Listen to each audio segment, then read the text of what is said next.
Hey folks, this is the Daily Dharma. My name is Dina. Thank you so much for joining today. Apologies, the chair is still squeaking. I have not taken care of that still. Let's take a moment, synchronize our energies, take a deep breath all together, and allow yourself to exhale and release, transmuting any of your fears, anxieties, worries, doubts, or any drama in your life that you're experiencing currently through the smoke. Let that be uplifted. So I'm anxious to start today, mainly because every day that I go to start the Daily Dharma, I do some preceding whatever spirit demands of me. Today, this has been hours. It's currently just about 5 p.m. I generally like to film somewhere, anywhere from like 9 a.m. to at the latest noon.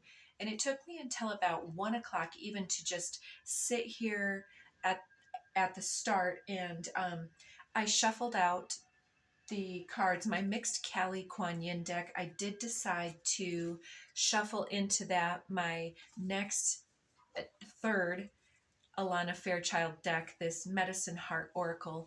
And while I was doing that, I did shuffle some messages, and we got 6 cards here from that mixed deck. It looks like the ones laid out. We have 2 of them from the new Medicine Heart deck and 4 from the Kuan Yin deck. And while I was laying out the cards somewhere around this area, the 4th and 5th into the 6th card, I was thinking of how I would anticipate this card that is at the bottom of the deck to have been shown up here. And when I saw that no Kali cards came out earlier, I had said, Kali, do you have any messages? And I felt as though by the time I got here that this Dharma of Kali was going to come out, because with the daily Dharma, I felt that this is something that is going to be talked about today. And so as I laid these out, I didn't even have a Kali card on the back here to kind of pull an extra one, as I sometimes do.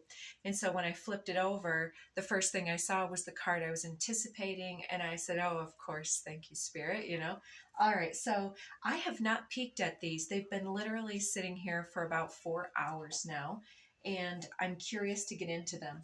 I did take a peek behind this card, and we do have one Medicine Heart card and one more Kelly card that I've peeked at. I'll show you those, and that'll reveal this zebra-headed masculine card from the Medicine Heart deck. 42 Ashura of the Northeast.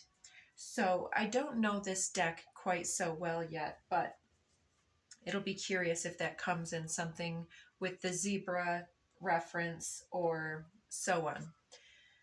So this Dharma of Kali is 37. To me, this is multi-tiered, as things tend to be with me, and it talks about how we do our best to awaken all that we are, the light and the dark, and to then navigate consciously through that. And then that becomes, as we monitor and become accountable and mature in monitoring and managing our own energy, then we manage our influence upon our environment. And then we can also look at other individuals and how everything is working together. And so the Dharma is very multi-layered. And on the simplest level, we could see it as the opposite of karma. So karma saying that may all beings get what they deserve in the end, and may any right be, then balanced by something else, or anything bad balanced by justice, and so on.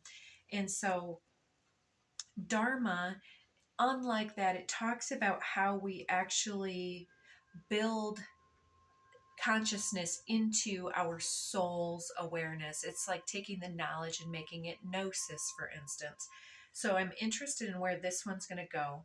One of the things I've noticed is that as I look at the energy of this card, and I've done this recently, it comes up again. I don't know if I'll be able to show you this, but sometimes I look at an individual when I'm doing a face reading, and I'll cover up one side of their face and then cover up the other side of the face and see what varied messages come forward. And when I did that with this card, I was seeing that the dark goddess side of things, she appears to have this uplifted smile, and on the light goddess, she seems to have this narrowed, ferocious, very determined gaze, like something just happened.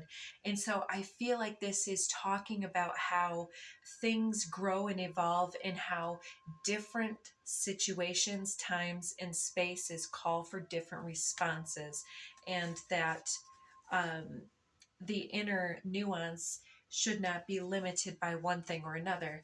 And then that was compounded here by the 26 card. Look at how that's depicted, so similar to the intuitive justice depiction here. She's got this, the birds have perched in her on the horns of her crown or her hair or whatever that might be, and then they have these scales on either side, like whose egg wins, which one weighs, which one is more deserving, or something such as that. So it reminds me of blind justice in a big way, and how we understand, based on all that we have kind of been through, how to read the environment, and not just the information. Like, one thing that's coming through just spontaneously now, as I read recently, I did not verify this for sure, but I read that in Finland they are actually teaching the students or people of their nation to recognize false information and how to be more critical consumers of information. Because let's face it, if you want what's best for people going into the age of Aquarius, where AI is, going to be the um, the thing, let's just say, then we need to be critical consumers of the digital age. And here it's saying in the US that some people are still trying to censor and to utilize marketing and burn and ban other books that talk about other opposing viewpoints that don't uphold the narrative of culture. And then thirdly, behind that, we have 32 Calarartree, however you say that. And this is talking about, to me, her ability to see through the darkness of things. And this to me is like the ability to understand when evidence doesn't add up. And so I'll just real quick, I'm not going to read a lot from this card, but there was one statement here I wanted to read. Maybe just a couple of statements, offering you an opportunity to engage in a profound and enduring transformation, leading to a powerful rebirth. So even the most persistent patterns from the past is going through a healing and recovery phase right now. And so even though this transformation period may feel intense and very painful, know that you're being blessed, and that ultimately through this process, your destiny will come from this. And so I feel like we're being told that we were in some way born for this. We were we were being prepared for this moment. And so down here, here's the part I did want to read.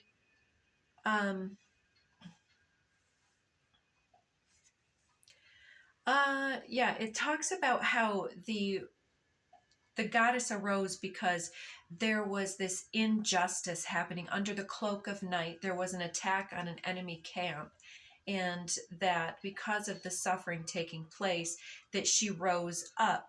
And so in this way, she actually represents the weeping and wailing Black Madonna. No matter how people try to cover up what is happening, glossing over things with cleverly manipulative words, she is the truth, witnessed and laid bare. So, for anybody who's tried to cajole or coerce to deny their intuition or their authentic experience of the facts as they would itemize them, taken piece by piece, she breaks through the crazy making of perhaps gaslighting and manipulative advertising or beliefs or individuals that are declaring narratives for us to adopt. And she brings us into the truth of what is really happening. She brings the relief of that truth, probably deep in the depths of the pit of our stomach here, even when it is difficult to bear. So she breaks open toxic systems, reveals deceptive behavior, and in unmasking the terror of what has really happened or what is still happening, we become able to disconnect from the sources of abuse so that we can begin to heal the trauma. So if it remains in the dark, it can never be acknowledged. But by allowing the evil to show its head, for the beast to rear its head in black and white, perhaps, this is where, oh, I lost my place here. Um, yeah, instead of being doomed to repeat what hasn't been brought into the light of day, acknowledging what has really gone on is not just an intellectual understanding, but a bone deep agony of release here. It is like pulling the thorn out of the lion's paw. It hurts, but it leads to ultimate healing instead of trying to just leave it in there and perhaps uh, have some type of what do you call that, infection to set into the wound created. It's reminding me of the word culture is actually also talking about like bacteria cultures, growth in that way of um, sepsis. So I'm curious to see what's under here. We have the Dragon Fae of the West. Very interesting. I think this is the empowered feminine and the various movements going on at this time. 37 reduces to a 10. Transformation there. Radiant Moon of Compassion is 23. We're going to be having a new moon on 12/1 at the time of this broadcast, at least. So something with that Radiant Moon of Compassion. I feel like the Radiant Moon talks about things coming to light that have been confused and confusing.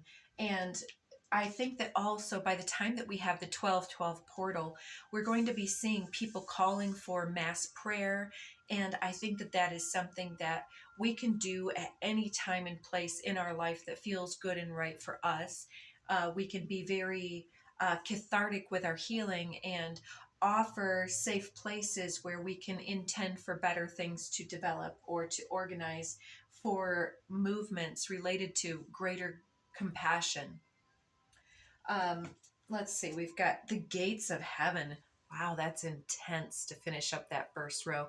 12. Gates of heaven talks about the upliftment and the release of karmic attachments, spiritual attachments, lower vibrational psychic attachments, and attachments to old faulty narratives that diminish or in some way work against us karmically. So there's this karmic enlightenment that is, I keep getting the message over and over that the only way that this karmic enlightenment was able to be delivered to some individuals was in a very precise and strategic dance of awakening them to the individuals that have been speaking.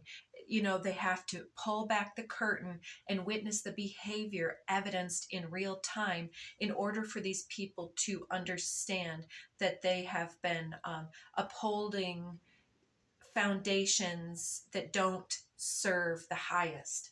So there's this gathering of intuitive information, gathering of prayerfulness and connection with our sacred center and what we deserve. And so there's like this idea of this polite declaration, this return to sender, like, no, we're going to stay lucid at this moment. We're going to cleanse and clear anything without fear moving forward. So below Dragon Fae, oh my God, when the threshold and the gates come out together. So these two are even called out in the book as critical together. So it's like at the gates of heaven, this is where the karmic release happens.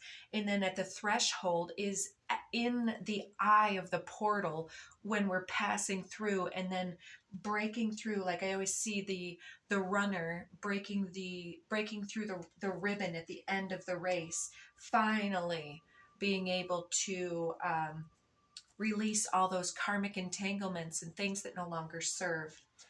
Below the radiant moon, we do have Sisters of the Sun Rising 28. It's beautiful. I see this as a very fiery feminine uprising. We're already seeing some of that coming forward. There's a lot of individuals doing it more subtly. I feel like the more subtle individuals are this dragon fae. So it's like the magical realms of the dragonfly is so like translucent, gossamer, subtle, but the dragon aspect of the fairy is also strength and empowerment and resilience and breathing fire. And I'm seeing this dualism here with this dark and light attribute of the need to respond. And how do we respond? And there's gatherings here. We already talked about this radiant moon of compassion, gathering in prayer, gathering in fire, gathering, organizing, and making sure that there's coalitions and guardrails and things such as that moving forward. Proper boundaries, good fences, and so on. Lastly, we have number 4, matter, materia, medica. So the medica part is standing out for me at all, or extremely right now. And so it's like she's got this monkey mind on her shoulder, and on her head. And sometimes and on her lap and near her hands here. There's something like the monkey mind and moving through the advertising and the appearances, the false evidence appearing real, and finding direction from the core and the center of the heart. She's got that wheel of fortune, the wheel of the year, right on top of her heart chakra space. And sitting in that lotus position, she's in her temple. I see um, these Buddha, Shiva. I'm seeing it more so as like this rendition of the Buddha, the friendly, enlightened, more feminine aspect, perhaps more scholarly than indulgent, something such as that. So the need to be very grounded, and there's bamboo, something that starts small and grows fast. And so there's this big feminine momentum here, being able to cast off what comes before. So before I go too much into what I want to say about those, I'm going to go ahead and get some more cards out. Let's move right into the Tao Te Ching mixed with Art of War deck and see what we can talk about here. Today, before the reading, I spent a good amount of time reviewing 2 videos that had to do with the U.S. presidential election. That seems to be what keeps working in the background of my mind here as I'm looking at these cards. And so the ones I watched, first I watched the video from the actual date of the election. I believe I was recording sometime around 11 o'clock into the noon hour, perhaps later than I usually would.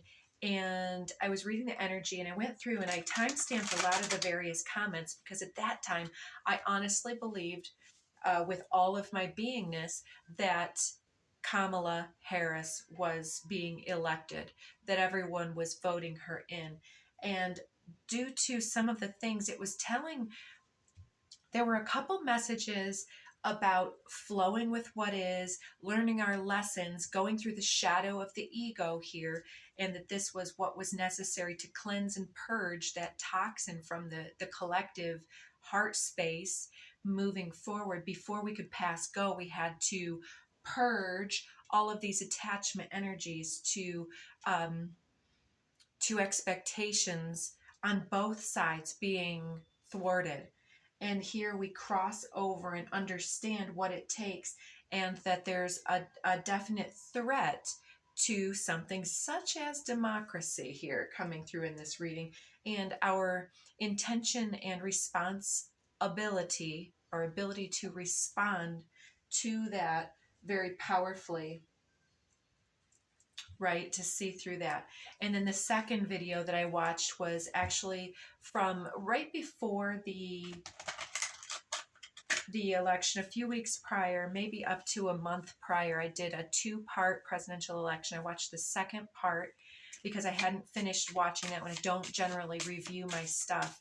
I let it just be super unedited, unfiltered, raw.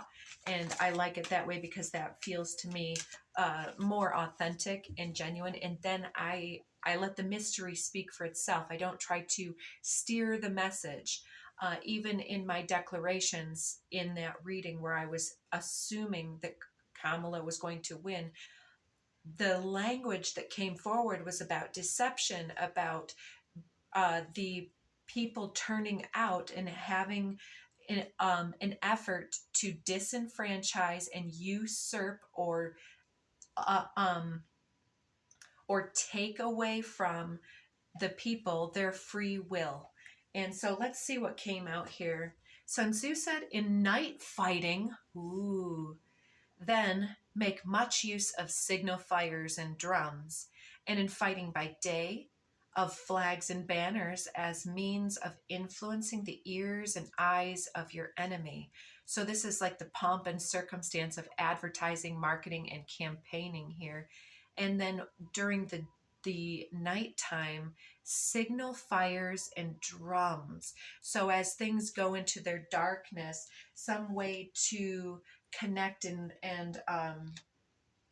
organize your emotions and your feelings, and to connect with others here, and to, yes, signal fires and drums as well. We don't expect deception because sometimes we think that all things are going to ultimately work out. And I do still believe that. And I've been just really dogging that message out recently, right? But I think signal fires and drums are also the foreshadowing of things such as the Trump campaign talking about they don't need our vote, and well, it would be easy to rig the election. All you have to do is blah, blah, blah, said by Musk. Also, his even having any connection with those machines should be seen as an interference. And so many things have just been glossed over. But we're being told not to get really disenfranchised our own selves and, quote, lose for losing with the expectation that nobody's doing anything. I don't matter.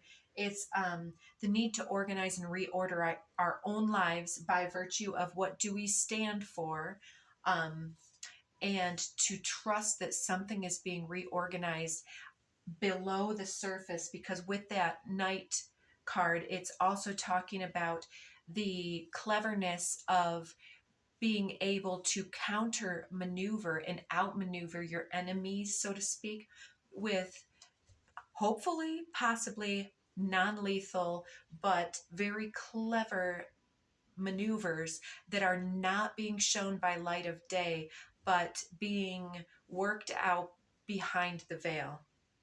Here we have 15. The ancient masters were profound and subtle. Their wisdom was unfathomable. There was no way to describe it. All we can describe is their appearance. They were careful as someone crossing an iced over stream, alert as a warrior in enemy territory, courteous as a guest, fluid as melting ice, shapeable as a block of wood, receptive as a valley, clear as a glass of water. Do you have the patience to wait till your mud settles and the water is clear? Can you remain unmoving till the right action arises by itself? The master doesn't seek fulfillment, not seeking, not expecting. She is present and can welcome all things. So there's quite a few here. Let's see if we can just kind of pull some of these out. He will win who knows when to fight and when not to fight. Pick your battles. As in war, so in family life and political climates, some battles or arguments cannot be won. All families argue, whether it's parents with each other, parents with children, siblings with each other. Communication is key in establishing boundaries. If you have to argue, don't lose your temper, be rational and deliberate, but remember sometimes it's more important to just move on. And so in your families, I know here in the States within the week, many people will be coming together for Thanksgiving, and coming together with family in general throughout the December time frame. It's a popular time for many different types of people. So there's a lot of differences of opinions coming to the surface, and we need to maintain our courtesy, integrity, and our clear understanding of our psychic truth, and not be swayed by false advertising or fears. If you know the enemy and you know yourself, your victory will not stand in doubt. If you know heaven and you know earth, you may make your victory complete. So trust. Speaking in public, it may require you to bring something forward. The prospect of speaking in public or in front of your family for your views can be terrifying. However, it's a great skill to develop. For Sun Tzu, the quote, enemy of the public speaker could be the lack of a point, mumbling, reading your speech, or making too much out of your mistakes. To quote, know yourself means know your material, relax, be confident, dress right, sober up, practice, and be yourself. So there's a need to be very clear and concise and simple and non-confrontational, perhaps, to understand what things you could be biased in, and to look beyond that for more clues of how to both humble yourself without diminishing your truth here. What else do we have? We have the different measures suited to the 9 varieties of ground, the expediency of aggressive or defensive tactics, and the fundamental laws of human nature. These are things that must most certainly be studied. Okay, I wish that they had inverted that. Let me reread for any who want to.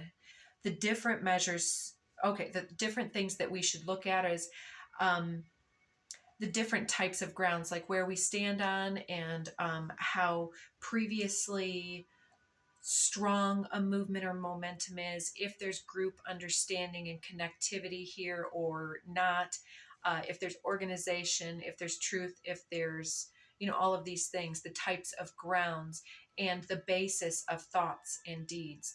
Then also the expediency of aggressive or defensive actions, like if we were to call the spade a spade right off the bat, or if those investigating were to come back very aggressively, or even like a J6 type of a thing where if the apparent losers were to come and take defensive maneuvers and riot or so on, that's also not very efficient or helpful in this situation. And thirdly, the actual laws of human nature and how it's self-corrective, and how people can tend towards ego, towards reactivity, but also towards complicity to the loudest voice or harmonic in the room, and how it's important for us to be a voice of reason, if it comes to that, and to in that manner be graceful enough to pick the battles. Like, okay, if you chose something, that's one thing, but if you did that to harm another individual, that's a different story, right?